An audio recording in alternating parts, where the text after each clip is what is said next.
இந்த அறிகுறி வந்தா முருகன் உங்களை நினைக்கிறார். உங்கள் வாழ்க்கையில சில நேரங்கள்ல அப்படியே காரணமே இல்லாமல் சில விசித்திரமான அறிகுறிகள் தோன்றும். அது சாதாரணமா? இல்ல. அது ஒரு தெய்வீக அறிகுறி.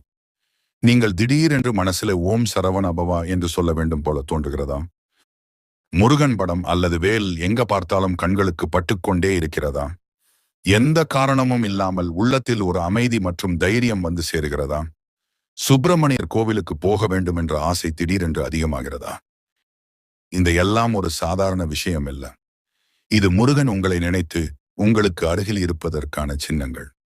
அவர் உங்களுக்கு சொல்லும் செய்தி, நீ பயப்பட வேண்டாம், நான் உன்னுடன் இருக்கிறேன், உன் பிரச்சனைகள் விரைவில் தீரும்.